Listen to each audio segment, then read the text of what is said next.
Thank you. Young teenagers have gone to Syria from Dewsbury, and today it's been claimed that over 500 women and young girls are joining ISIS. What would you do to prevent more young people going, given that both prevent and the counter-terrorism policies have failed? George. Thanks, sir.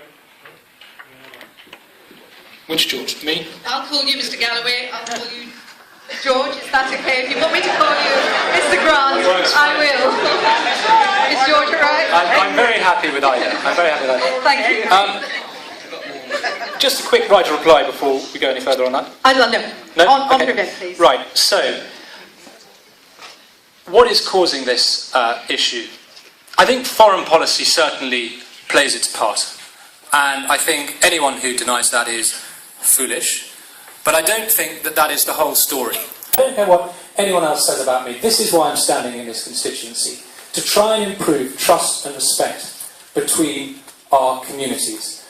I think that if we can work towards greater trust between our communities and the police, that will certainly help in dealing with this issue.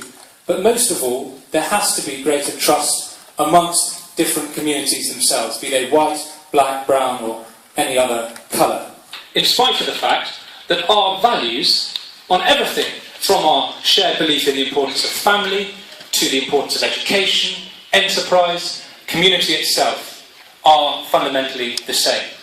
So that, I think, is where we have to focus our efforts, is in promoting greater respect between different communities and taking on the bigotry and the racism that I think is making so many people so very angry.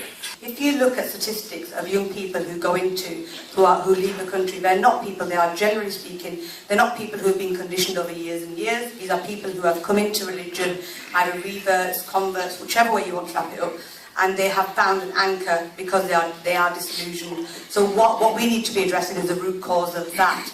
We need to be supporting our young people to keep them, to get them involved in things, whether that's unemployment, whether that's the economic status that we're in, or a sense of belonging here.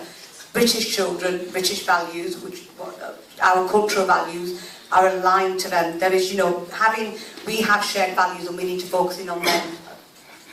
And absolutely, in terms of the Prevent agenda, it is an absolute toxic brand, and we have committed to overhauling the Prevent agenda if we were to come back into power.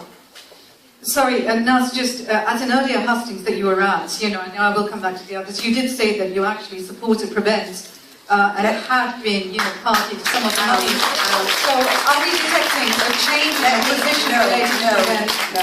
I was very clear in that hustings, and there are people who are here who were at that hustings, that I delivered a project in 2009 where I was a director for a leadership development programme. In 2009, and there are colleagues amongst us who will clarify this and second me on this one, it was the first time Muslim communities were given targeted funding, and lots of organisations, not just the local government, Yorkshire and Humber, where I work, delivered projects that were CLG funded, communities and local government funded.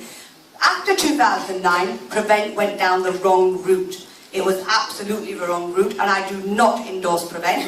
I am very clear about that, but I did deliver a project which was one on leadership development of senior Muslim women. It was not a community grassroots intervention, which is what came in, and then we started trying to get people to start policing communities. That was wrong. Thank you. Mr. Galloway, can I ask you to respond to that? Well, there we go again. To the issue, please. Yeah, there we go again.